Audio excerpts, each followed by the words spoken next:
morning, good morning, good morning. Happy Monday morning, everyone. I hope that this weekend was absolutely tremendous. And let's start this week on a high note. It is Monday morning. Like I always tell you, every single Monday morning, 8 a.m. on the Diamond Factor Experience. Remember, I always tell you this, Monday is my favorite day of the week.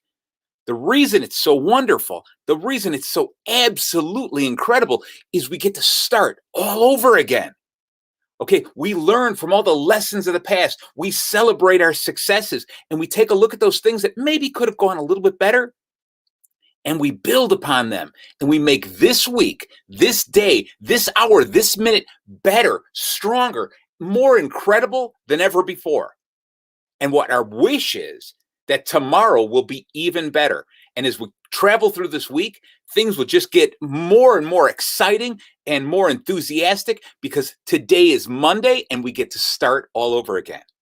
Okay, so I am Marty Jalove with Master Happiness right here. You can find me every Monday morning, 8 a.m. on the Diamond Factor Experience, okay, where I get to share some ideas, some stories of my past about selling, all things selling. Now, hold on, before you run away and say, I'm not a salesperson, you have to keep something in mind, that no matter who you are, we are always selling, okay? No matter if you're, I don't care if you're pitching a product or a service, whether you are trying to convince yourself to buy yourself something nice and new for Father's Day, or you're trying to convince your children to spend some of their hard-earned money to buy me something special on Father's Day. No matter what you're doing, you are always selling. And if you're not having fun, well, you are selling too hard. So let's get right into this. Okay, you can see that my excitement level is up. It's Monday morning. I've already had my coffee. I'm looking forward to that second cup right after the show as I listen to the rest of the Diamond Factor Experience. But right now, I want to talk to you about something that's really important. So it's all about listening. And this is something that I want you to do a lot. I'm serious. I want you to do this a lot. Remember that old saying of you have two ears and only one mouth. So keep your mouth shut. Use your ears twice as much as your mouth. Okay. I want you to do this a lot. Not only while you're selling, not only while you're talking to people, but just be observant. Go out there in the wild. Go out there when you're shopping, when you're at the office. Keep an ear open and listen to people. Do this a lot. Do this a lot. Do this all the time. Because the more you listen, the more you learn. And there's some very special ways that you need to learn how to become a better listener. And we'll get to that in a minute. A while ago, when I was in court for something, and I was listening to the judge, and the judge made a really strong point as she was having people come up to the front and pleading their case. And you could see people, they were just not listening to the judge's questions. And the judge was getting so frustrated and looked at the people and said, look, it's not your fault. You never truly learned how to listen. Okay. And I thought to myself, well, that's interesting. And she said, and she repeated it. You never truly learned how to listen. The people who are actually trained to learn how to listen are people like doctors, attorneys, judges, lawyers, etc., and salespeople. Now, there might be some other people who've studied it, but these are the professions that rely so much on listening. And the more you listen, the better you are at listening, the better you are at communication, because you can answer questions the right way. You can share information. You can express your dreams and your thoughts better because you're a better listener and you understand what your audience wants. Now, I keep saying the word a lot. And I love that because it drives home a point of mine. Is as we listen, we sometimes get confused. Now, one of the first places I worked a long time ago, I shouldn't say it was one of the first places. One of the first places that I was really excited about working at was this company up north, the north part of Illinois called Round Lake. And they had hired me. I was in my mid-20s probably, and I aced this interview. I mean, I was really pumped about this interview. I didn't know if I could get the job. I didn't have the sales experience that I thought they wanted, but I aced it. They saw something in me. And this company sent me to Kansas City for a week-long sales training. I was like, wow, this is incredible. I got to go to the sales training. And while I was there, I looked around at these other salespeople who were at the sales training, and I said, wow, I'm the youngest person here. not just youngest by a little bit, but youngest by quite a bit. And I saw all these guys and these women who I considered seasoned salespeople. They had that look of salesmanship to them. They dressed the part. They had that attitude. After the classes every night, we would go to the hotel and we would sit at the bar, and they would share these war stories, the stories of the sales that got away, the chases and the stuff like that. And they were creating it like this myth and this legend. And it was a wonderful experience for a young salesman like me to fall in love with the art of sales as I listened to these pioneers, these gods of sales, or at least that's how they presented themselves. Now, there were a couple people, and I kind of looked around and I said, they all had the same look to them. And there was this one woman, Gloria. She was kind of a plus-size woman, a little short, that hair kind of cut short and raised up. She had a business suit that she wore every single day, and she talked with a cigarette hanging out of her mouth. It was always, no matter what, I just remember the smell of smoke that traveled around with her. And she spoke and spoke and spoke. She could drink, she would talk, and that cigarette never came out of her mouth. So she left such a lasting impression on me, but I always think it's kind of funny that I remember what she looks like, not so much how she sold, not so much how she talked, and especially not how she listened. Because I was the youngest guy, I would come up with something and I'd say, hey, what about this? And all of these older people would shut me down and say, no, you don't know what you're talking about. And we would go on and on and on. And I would say, well, what about this? And they would, no, you don't know what you're talking about. But during the course of the week, what I realized was they had cut themselves off. They had stopped listening to the instructor because no matter what the instructor said, they kept saying, I don't need to hear that. I've been a salesperson all my life. I know how to do this. I was the only one that opened my ears and learned. And by the end of the week, what I found was that I had aced the sales training. I did some wonderful things with the company and sold so many things, sold a lot actually. And so I loved this. But what I realized was there was something that was stopping them. Now, again, the reason I say a lot is because what we were selling actually was camping spots. We sold little lots of land. Okay. And the idea was to sell lots and lots of lots. Okay. We always used to say, everyone needs a lot. Everyone wants a lot. So we have to keep selling those camping lots. And that's what we ended up doing. And I just remember that all the time, kind of laughing at that, because when I say a lot, you think of a quantity. And yet what we were selling was a small piece of property. We created this dream come true. And told people to buy this property because all their dreams would come true. All the fantasies that they had about camping. This was a step to say, I've made it in the world because I own this small piece of camping property. So I really, really enjoyed selling a lot. But going back to those people, I realized that they had cut themselves off. They stopped listening. They were so involved in their own ego that they stopped listening to what other people had to say. And it came down to, it always seems to come down to attitude. Okay, now we've all heard the adage of the glass half full or half empty. And you ask yourself, what is your attitude? Are you the type of person who feels like the glass is half empty and you have this negative attitude like you've been shorted something? Are you the type of person who feels the glass is half full and you have something and you have a positive attitude?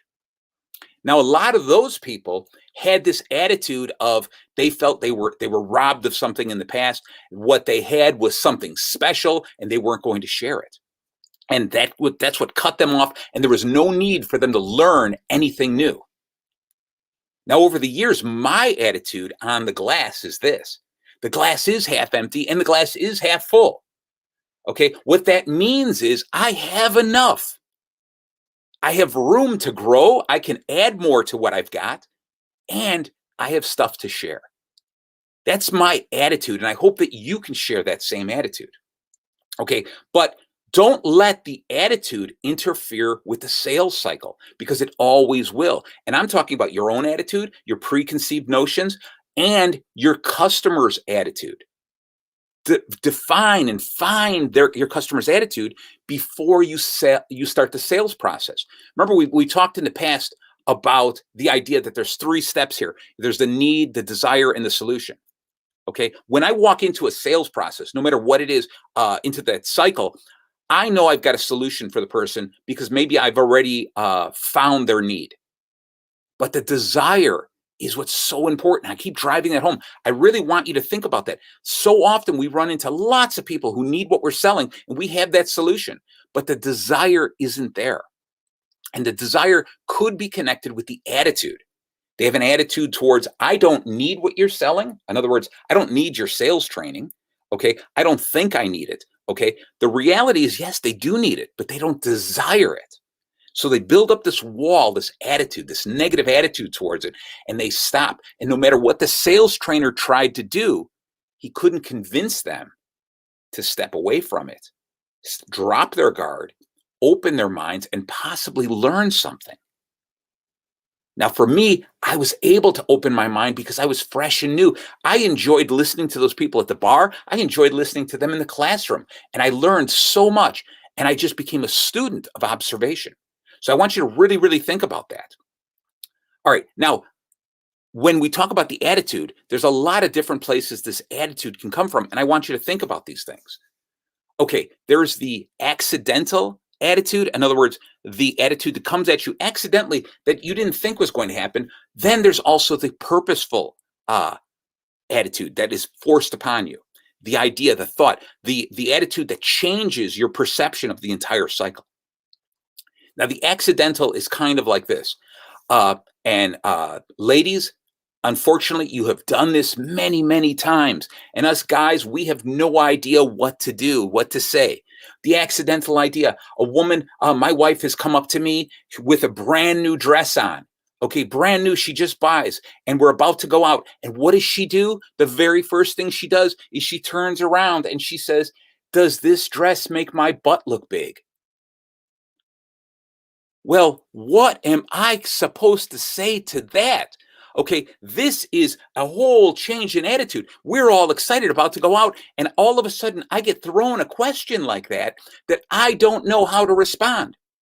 Okay, I certainly can't say, no, honey, the dress has nothing to do with that. No, honey, it's all the Twinkies. No, I can't say anything like that. And I certainly can't say, oh, you look beautiful, because the answer from her is always going to be, no, I need an honest response. And the last thing that she really needs or wants or desires is an honest response.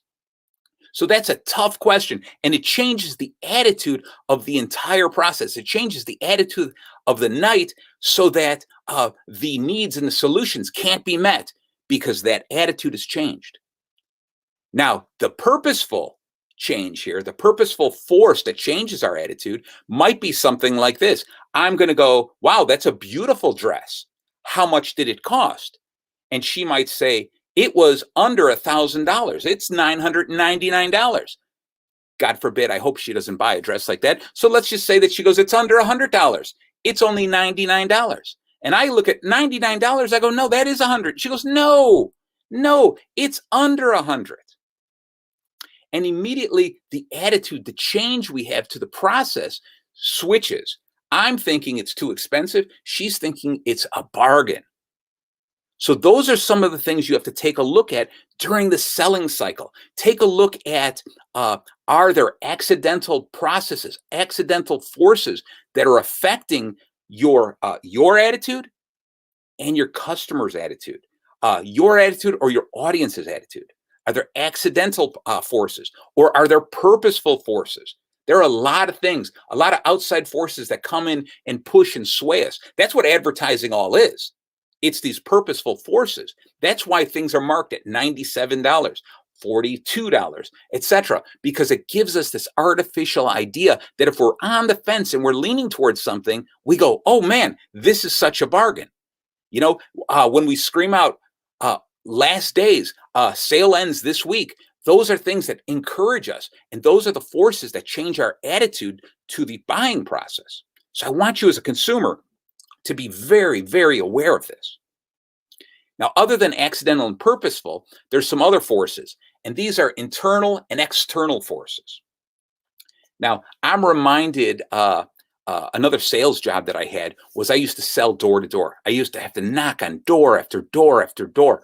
And every door I sold or every door I knocked on was a potential yes, but the vast majority was a no. And my attitude towards this sale, okay, had to be this is the sale. This is the day. This is the woman who's going to open the door, let me in and sell my product. I had to do that. I had to say that because if I didn't, I would not have sold a lot. I wouldn't have even sold a little. So day after day, hour after hour, door after door, I would knock on that door and pitch my product.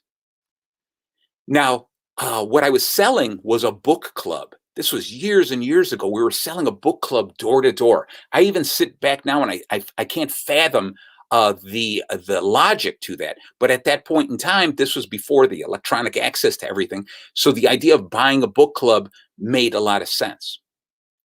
My job was twofold. I had to knock on the door, get them to let me into the house. All right. Secondly, while I was in the house, what I did was I gave them a survey and I'd ask them, look, I'm giving you the survey to find out the kind of things that you like to do, the things that your family enjoys.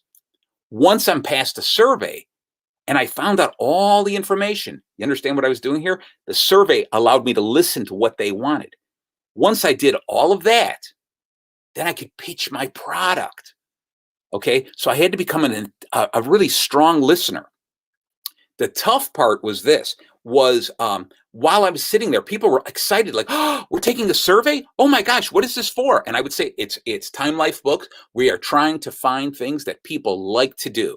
Okay. And she was like, okay, yeah, but what is this for? And I would say, again, it's Time Life Books. We're just doing a survey of asking you and your neighbors what your likes and dislikes are. And they would get all excited and they would be like, oh, this is great. And I'd pump up that energy and we would take the survey and I would listen to everything because every single word they said, I would use during the sales pitch. So I knew I could pitch the product to them to meet their desire. That was the whole plan. Now, some of the problems, the internal forces that changed was when you made the leap from this is a survey to this is a sales pitch. When I went from this is a survey to a sales pitch, there was a certain drop of sincerity, a drop in trust, where people thought, "Oh, you're a salesperson. You're trying to sell me something. I thought we were having fun."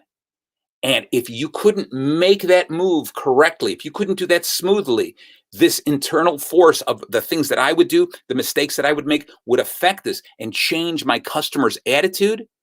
And I was chased out of quite a few homes just from making that move. Now, along with that, the internal forces, there's external forces. I was also talking to people very excited. I did the entire survey. I got to the point where I was pitching the product and I was explaining everything and they were excited about it. But then all of a sudden, the dog is barking. One of the little kids falls in the house and hurts themselves. And the woman or the father or mother would say, you know what? I don't have any time for this. You'll have to go. You'll have to go. And I was this close to making the sale. But those are those external forces that I don't have control over. So I want you to think about that between the accidental and the purposeful forces, between the internal and the external forces that affect the attitude, your attitude as a person, and affects the attitude of your customer. You have to pay attention to that a lot. You have to keep your ears open a lot. And you've got to listen to that all the time to pick up those clues, to know when to back away, when to slow down, when to speed up, when to get excited, when to empathize. You need to really be paying attention. Now you say, wow, Marty, this seems like an awful lot. How am I supposed to actually do this? Well, we're going to get into that right now. And that is this. This is, for me, it's the bacon of better listening, the bacon of attentive listening. And I want you to remember this, number one, is be attentive.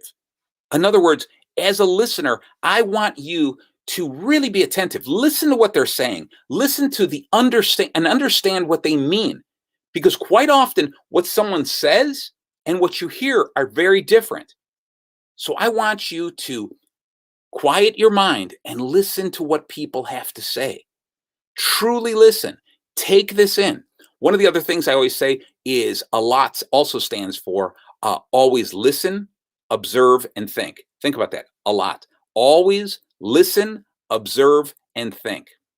Okay, so keep that in mind as we go through this list. So I want you to be attentive. All right, really pay attention to what they're saying. Next is ask questions. This is like the most important thing. Ask these open-ended questions to them on a regular basis to clarify what they're saying. Okay, that's what you want to do is you have to ask them a question because they could say one thing and mean something else. It's just a matter of semantics. They could say a word incorrectly. They could use a word incorrectly. They could think they're saying this, but actually mean something different. So ask questions, clarify the conversation. Not only will that clarify and improve it, but it will show that the person who's speaking that you are involved in the conversation, that you are being attentive, and you are interested in what they have to say. So I want you to really feel free to ask questions. Go back because it's got to be a communication. It's got to be a give and take. Next is C, concentrate on what they're saying. Concentrate on the words, concentrate on the message and the purpose behind the message. Quite often, what we end up doing is we get a message thrown at us, these slogans, these catchphrases in advertising all the time. And we get enticed by them. We're like, wow, this is exciting. I've got to do this today. But I want you to concentrate on those. Think about that and say, I got the message. I understand the message. But what's the purpose of the message? What is really in it for me and what is in it for them? Concentrate that and think about this and put some real thought to it. Go back to, obviously, you're being attentive. You're really listening because if you're not listening, you can't concentrate on what you heard. And keep asking those clarifying questions to make sure that you understand exactly what they're saying. All right, that brings us to O. Keep an open mind. All right. What happened was those salespeople, Gloria, that I told you about in the beginning of our show today, Gloria had a closed mind. Okay, so did I think his name was Nate, was the other big guy, big cigar. Anyways, Nate had a closed mind. He was like, no, I already had sales training. I don't need any sales training. I could do this with my eyes closed. Okay. And what he was actually doing was proving it. Because he had his eyes closed the entire time. He just did not, he was not interested in promoting the product the way that they wanted the product promoted. He was not interested in selling the way they wanted it. He had his own attitude. He did not have an open mind. So during this communication, and this communication works all the time. It works whether we are selling something, whether we are buying something, or whether we're communicating with someone we care about. Just a simple communication. Have an open mind, okay, and be ready to accept new information. And lastly is N, no judgment. Oh, this is such a big one. Have you ever been talking to somebody and as you're talking to them, you can see in their eyes, they are no longer listening to you. They have already made up their mind and they're waiting for you to pause, for you to stop for one moment so they can jump in and tell you why you're wrong. Okay, you're going to notice this a lot, but don't become that person. No judgment whatsoever. In other words, you're going to keep your mind open to say, I might learn something here. Save the judgment for afterwards. After you have been properly attentive, you've asked the clarifying questions, you've concentrated on not only the message, but the purpose of their message. You've kept an open mind to everything. And when you're done, you review this whole thing without judgment and say, I can understand where you're coming from, but that's not exactly what I want. Okay. Now this works on both sides. I want you to think about this from both sides, whether you are selling or buying. Again, whether you're in a regular communication with someone you care about, but I want you to not only be a great listener, but pay attention to the person you're talking to and make sure that they're a great listener. Are they falling into these spots? Are they actually being attentive? Do they have an open mind? And if they don't, slow the conversation down. Now, like I do every week, what I've got here for you is a form that you can fill out. Okay, a form for you to keep. This is what this form is. And it's broken down into the BACON acronym, like I did, the be attentive, ask questions, concentrate, open-minded, no judgment. Now, for salespeople, what I want you to do is this. Let's say you're done with a sales presentation and you're like, wow, I really thought everything went well. I did everything the way I was supposed to, but it still failed. I wasn't able to close the deal. What went wrong? I want you to use this as a brainstorming session for yourself. Sit back and ask yourself, was I attentive? Did I ask the right questions? Was I really concentrating on what they were doing, or was my attitude all about myself and I was just push, push, push, as opposed to just being a listener? All right. What you will find is that we sometimes get caught in a rut, and we do this a lot. Okay. We sell, and we forget to listen. And I want you to change that. I want you to turn that around. Instead of always pushing and pushing, put the effort into listening. And instead of selling, what you'll be able to do is get your customers buying. Okay. Now, this is going to be cool. This is, again, for salespeople to brainstorm afterwards. But I would also like you as a consumer, when somebody comes to you and says, hey, I want to sell you aluminum siding. Hey, I want to sell you a new garage door, whatever it is. I want you to be able to walk away, use this sheet and fill it out and go, was he being attentive to my needs? Was that person, was he asking the right questions of me? Was I asking the right questions of them? Were they concentrating on my information, my needs, my desires, or were they just pushing their own agenda? Were they open-minded? Was I open-minded? Did they already have some judgment about me? Okay, or were they a kind of a no judgment type of person? So this is a very important form for you to brainstorm after a sales connection. Now you're going to ask, okay, cool, Marty, this is great. How do I get it? And as always, what I want you to do is go to masterhappiness.com, The Secret, and you will see the link to the Diamond Factor Experience show right here. And down here in the bottom here, there's a picture of a diamond. Now, only you and I know what that diamond does. And every week I change this. It's a shortcut to the form. So this week, if you click on that, you will get this form. Now, every week I've had other forms. If you need some of those other forms, please just call me, let me know, contact me here and say, yeah, I really need those other forms. And we can talk and I can help you out with that. Find out what your needs, what your desires are, and I'll see if I've got the solution. But the most important thing that I will do for you is I will listen a lot. Okay, I think my time is almost out, so I just want to remind you guys that no matter what we are doing in life, we are always, always, always selling. Whether we are pitching a product or a service, whether we are selling camping sites, or whether we are selling a book club door-to-door or contemplating buying a book club door-to-door, we are always selling. And if we are not having fun, my friends, then you're selling too hard. Thank you so much, and I cannot wait to talk to you again next week. This has been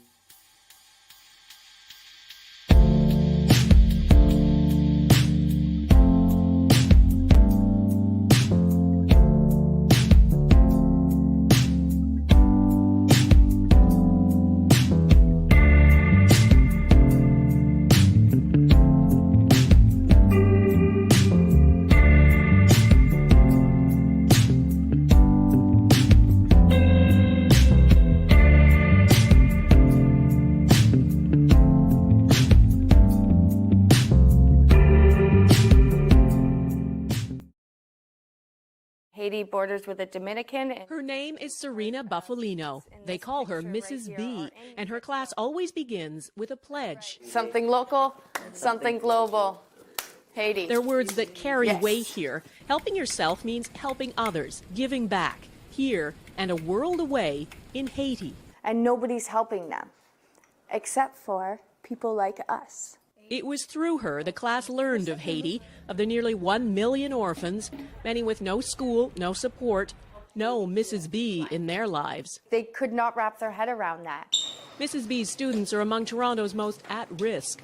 Their challenges vary from emotional and behavioral difficulties to learning disabilities. Their trauma so severe they can't function in a regular school setting, and we aren't allowed to show most of their classmates. For most of the kids, most of society has turned them away. And in this classroom, they're accepted. They're accepted no matter what for who they are. Take Yolanda. She came here last year so burdened and withdrawn, she would often fall silent, sometimes for days on end. It was, she says, Mrs. B's patience, her quiet encouragement that saved her. She actually saves people's lives from dangers.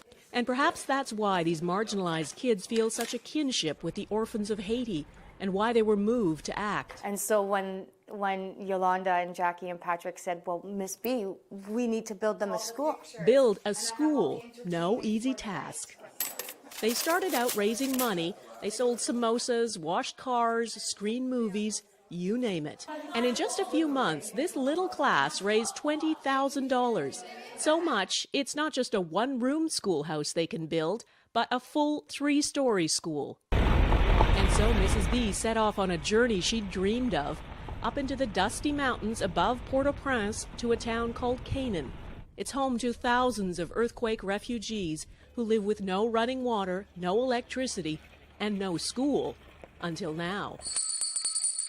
The first step was a temporary school. It's up and running. 53 students already in uniform. The permanent school for 250 is growing from its foundations. It makes me want to cry because she just makes me feel so awed, and I'm very proud of her. All of this because of a handful of students back in Canada and Mrs. B, the teacher who believed in them. These are for you. At another fundraiser, a special tribute to the students, accepted by someone who, without Mrs. B, might not be here. They believe in me and I believe in them, and together we not only change our lives, but we change the world around us. For inspiring great things and seeing the potential in everyone, Serena Buffalino is this week's Everyday Hero. This is the reason why I do what I do, is because of Yolanda and all the...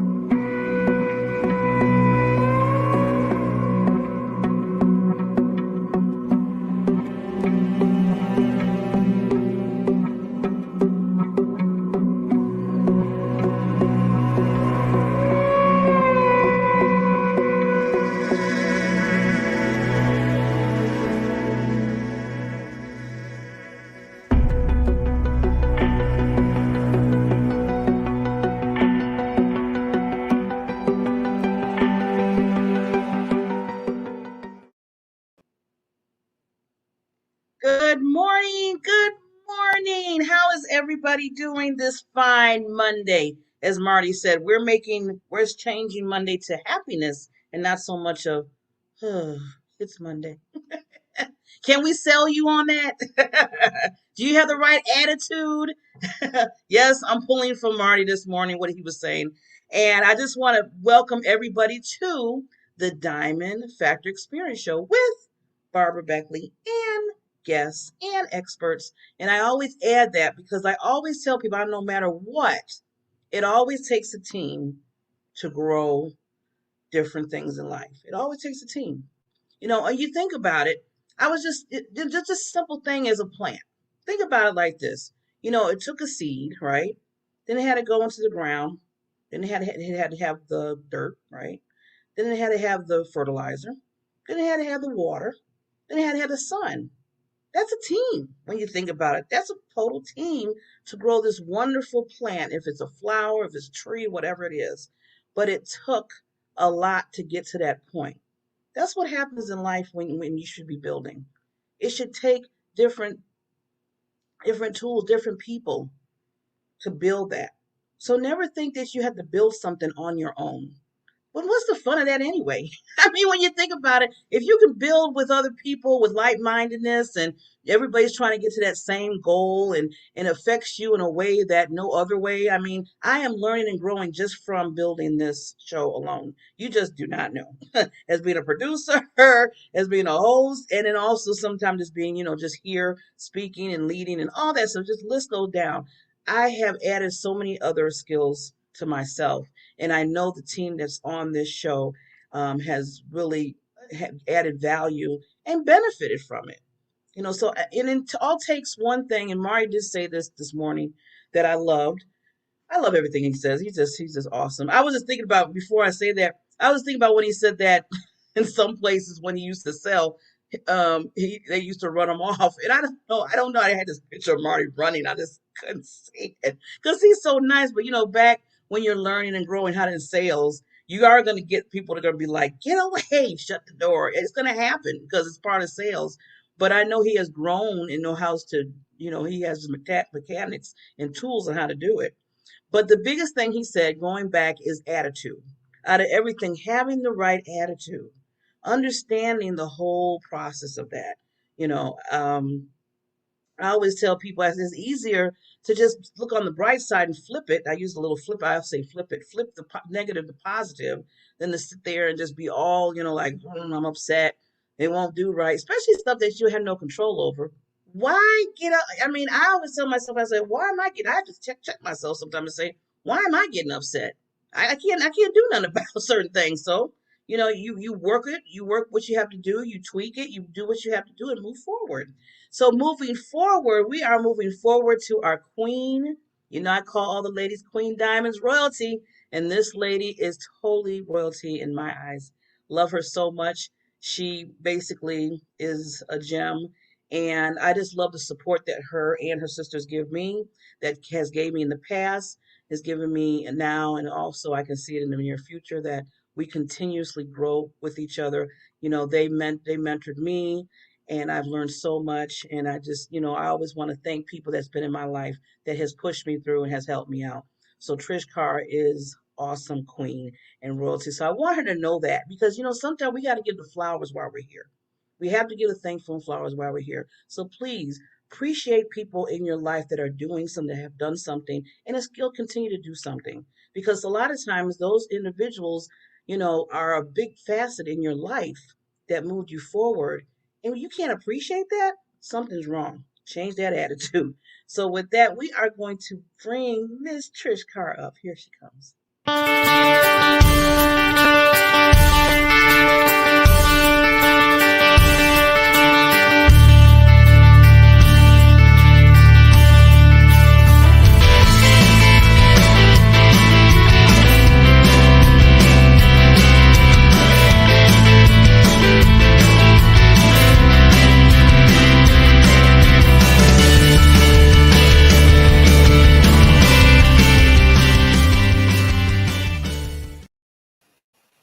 Good morning. I feel sufficiently hugged after that.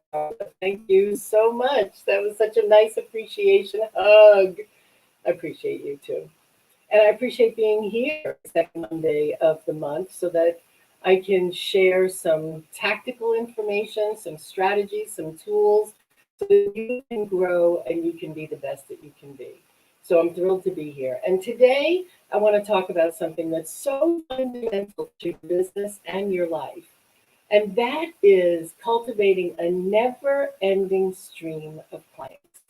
I mean, ask yourself, how many more clients do you want? How can I create that never ending stream of clients? And there is a way to do it. And I would love to share that with you now. What I'm going to share with you is exactly what it takes to build that never ending stream of clients. In fact, I'm going to share it with you. Hopefully you can see uh, my share. You're seeing my slides. And what happens is that, why am I not seeing my slides? There you go. I'm seeing them now. Perfect. And the deal is that the way to cultivate a never-ending stream of clients is to grow your business and your bank account because you want it to fuel your life, right? For self, family, your mission. But how do you build that bonfire? How do you ignite a tribe? How do you get people excited about what you're up to and what you're doing? And when it comes to building your tribe, it's not just about new people. It's about nurturing the relationships with the people that are already there. And that means spending time communicating and generally loving on your current clients. So ask yourself, what do you do to show your customers, people that are already your clients, what do you do to appreciate them? And that they know that you're continuing to serve their next need. It may be sending them a birthday card on their birthday. It could be keeping them up to date on new products. It could be just having a check-in on a regular basis. It could be any number of things. But if all you're doing is selling them, if only they hear from you when you have something to sell, that's not going to build your bonfire. Yes, all of those things that we talked about are good, but one key to building a loyal tribe of advocates is to get their fire burning about what you're about and to keep it burning so that you share a mission, that you have a rallying point, that there's something that you're striving for, whether it be exceptional service or your quality product or respecting and valuing relationships. So think about it. What do you stand for? What do you stand for? It all comes down to how do we attract and retain loyal customers. And I love the commercial that Barbara just put up before I came on, and that was about the book, The Land of Brand Attraction. Everything, the law, excuse me, the law of brand attraction, the land brand, get it? Land brand, that's what happened there. The law of brand attraction. It's really how do you attract and maintain loyal customers. You know, one of my big mentors is Seth Godin. For anybody in marketing and sales, this man is a guru. He wrote the book Tribes. He actually created this whole concept of tribes. And he says that a tribe is a group of people connected to one another, connected to a leader, and connected to an idea. For millions of years, human beings have been part of one tribe or another. That's true. Think about it. I'm a tribe with my sisters at Women's Prosperity Network. I'm a tribe at the Being program that I do for self-transformation. I'm a tribe in my church. I'm a tribe with my football team. For millions of years, we've been tribes, part of a tribe of some kind, and probably more than one. And if you think about it, he says a group needs only two things to be a tribe. One is a shared interest, something that we all have in common, like my football team, right? And then the other thing is a way to communicate. So think about this. What are you doing to get that shared interest out there, to turn it up and communicate with your tribe? Because when you create that bonfire, you invite people to it and they want to stay. And that's what keeps people coming back. They'll lead their friends to you when they become advocates. I can tell you that members of Women's Prosperity Network, we've been a community since 2008. That's a long time. And we have members that have been with us that long because they get that being a part of this tribe changes their lives, changes their business, and as a result, changes other people's lives. And because they are so committed to being a part of this community, because they're so committed to their own excellence, as well as to the success and the excellence of the woman next to them, they want to lead their friends to Women's Prosperity Network. And the truth is, some will and some won't. Some of the friends will love it, some try it out, and some don't. But isn't that what we all want? We want people to be advocates for us. And that's where tribe building comes in. So let me share with you, how do you build a tribe? How do you make that happen? How do you create a never-ending stream of people who want to be in your boat with you, doing the thing that you're doing, the thing that you stand for? So first of all, you've got to ask yourself, what do you stand for? Think about what you stand for. What's your rallying point? For example, here, a business where people and impact comes before profit. You might stand for that. You might be a company that wants to wipe out financial insecurity. You might be an organization that simply wants to make life simple again. So think about what you stand for. Women's Prosperity's rallying point is for every woman who came before us and for all of us now. We're challenging the status quo as women in business and women in leadership, in our own lives, in our communities, and in the world. And we're a united force to change our world for the better. with quality products, exceptional services, and initiatives that create a better planet. So, the first step in building your own tribe is to be part of other tribes. When you're a part of other tribes, you immediately have people who have shared interests.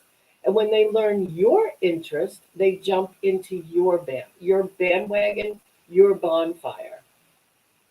So,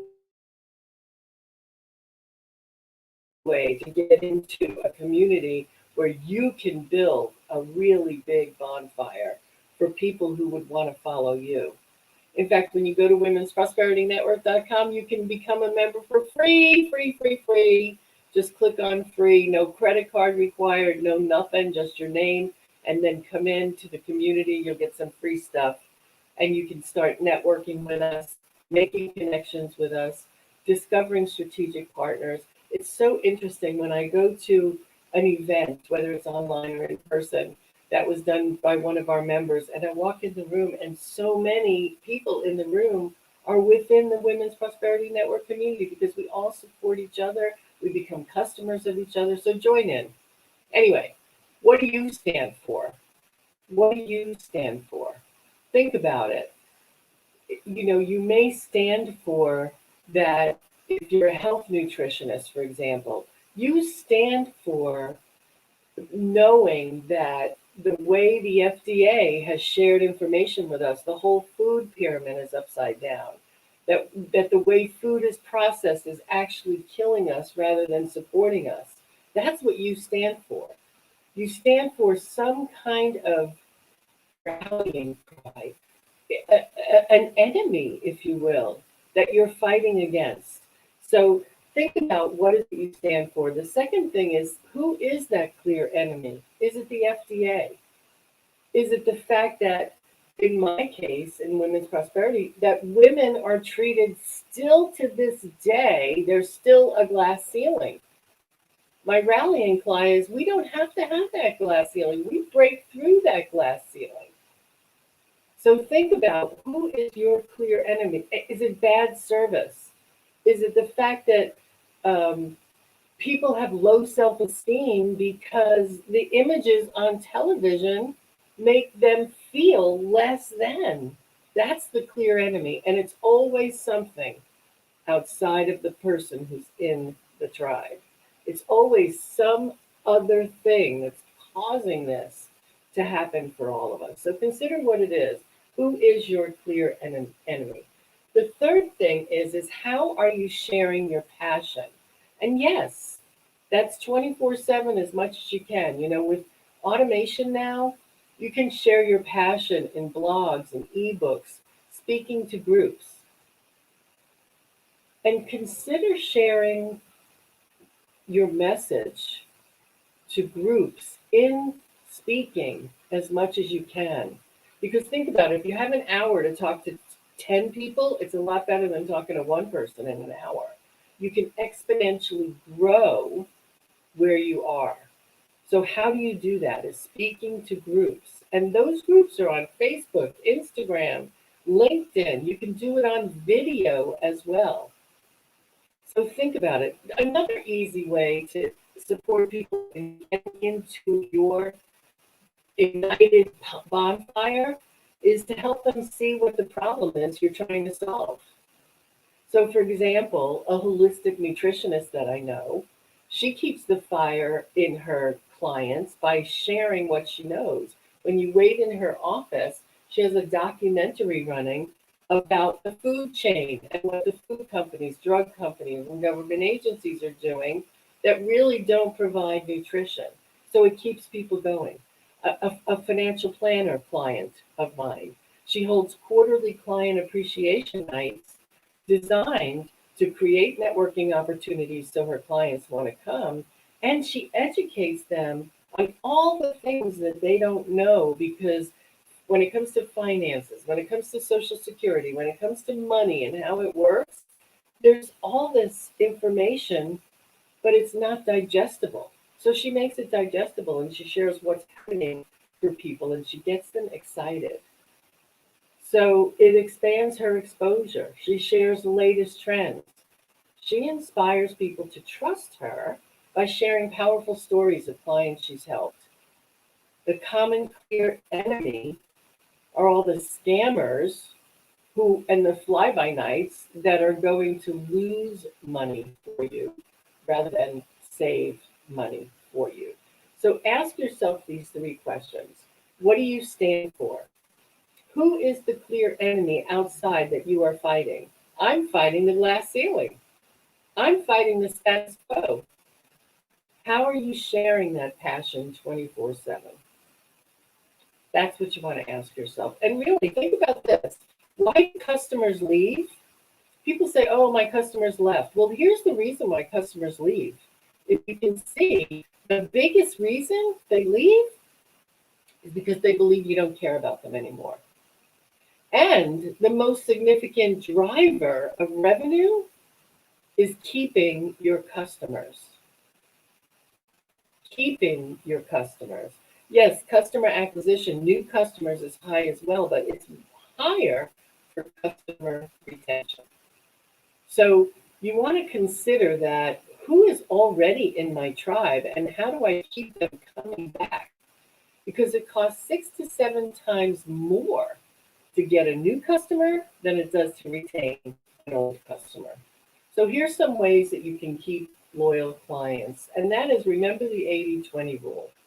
For your VIP clients, create a list of the people that are bringing in the most revenue in your business, the most referrals in your business, or the biggest advocates in your business, and create a list and just call them to check in. How you doing? Hello. I'm not selling you anything. I'm just interested in you and what's happening in your life. Tailor special offers for your most important clients. Track their interests. What do they like? What services do they enjoy? And give them incentives to keep coming back. Reward your most profitable customers. Give them discounts, free samples. When something new comes out, let them have it first. They love you already, and they're going to love you to their friends. Personalize your follow-ups. I get that we send emails in bulk, but every once in a while, once a quarter, send something personal to those important clients. And schedule time to connect with your clients. Actually put it in your calendar every 3 months. So that could be once a week, you make 3 phone calls to your high clients. That's all it takes is scheduling it in. So ask yourself, what are you doing to build your tribe, online and off? How do you ignite the fire in your follow-ups, your followers? And then what do you do to nurture and retain loyal advocates and clients? I know that when you put your effort into building a tribe of loyal people who keep coming back and who sing your praises, you're going to have a never-ending stream of clients. Get clear on what you're about, who's your common enemy, and make sure that you are communicating on a regular basis. Be sure to go to womensprosperitynetwork.com, become a free member, join that tribe, and you'll see a great model on how to build one, and you'll have built-in followers simply by being a part of another tribe. Thank you so much. I look forward to seeing you again next month. Barbara Beckley, you are a diamond. I applaud you. I love you. I am so, so honored to be here on your show. And I really, really want to thank you for this opportunity and for what you're doing for all of us. Thank you, Barbara Beckley. Thank you, everyone. Go out and make it a fabulous week. I'm hanging on your every word, the love inside, I feel it burn. I've never felt this way before. I've had a taste, now I want more. So here we are, just you and me. I'm overwhelmed when you touch me. You talk so sweet, I hear the sound, 'cause when you do, my feet won't touch the ground.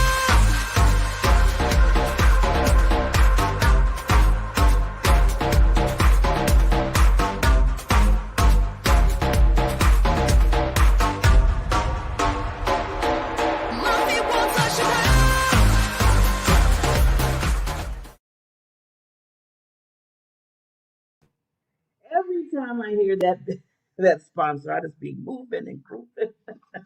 Thank you so much, Queen Trish. Always learn so much. Building your tribe is so important. So important. You can't do business alone, can you? We were just talking about team and getting your clients, getting your business partner. That's building a tribe too. Building your business partners, and everybody that's on here is like we're business partners. It's a win-win situation. So I didn't use at the beginning of the show. I give some kind of nice positive thoughts, quotes, what have you, to move you forward. So I want to leave you with this because Marty talked about attitude.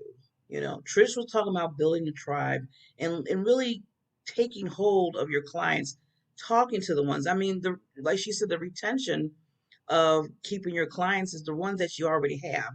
I mean, it's hard enough that you have to try to get the new clients, but to retain the ones you have and keep those relationships building and making sure you give them more value is so important. So the whole thing goes down to what I want to talk a little bit about is motivating. What motivates you? What motivates you? So know what motivates you. Whatever you are committed to is what motivates you. So what are you committed to? Are you committed to your ego, money, or material possessions? Something to think about. Is that what motivates you, or is it your soul? Do you choose peace, tranquility, and truth, and helping others? Most of you would like to say you are committed to both. But how can that be? Uh-oh. The outer self craves expensive clothes, cars, etc., while your inner soul just wants to be loved, nothing more. I was talking about that love.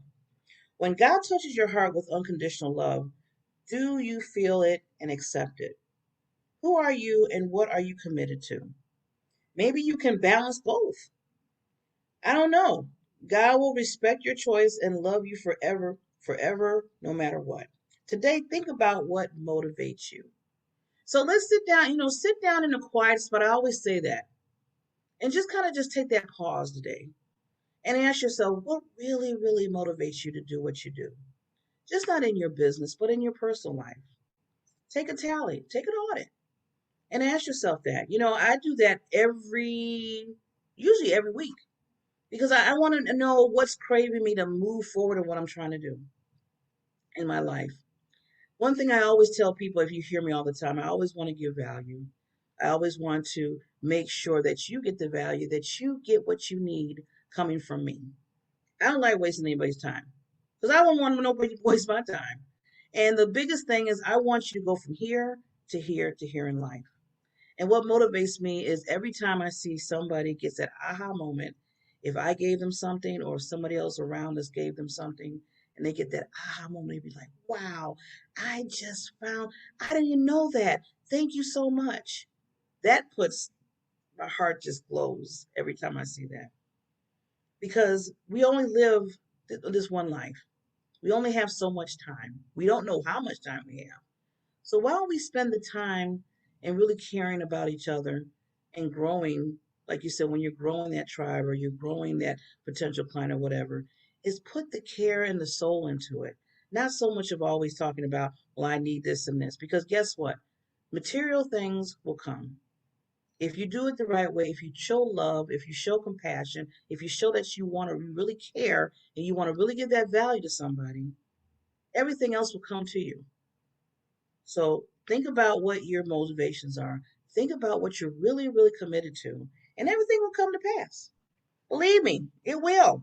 Now, it might take a little slow. You got to be patient, but it will come to pass. And with that wonderful show today, I loved it. I had the king and queen today. Mr. Marty, thank you so much. Miss Queen Trish, thank you so much for coming on.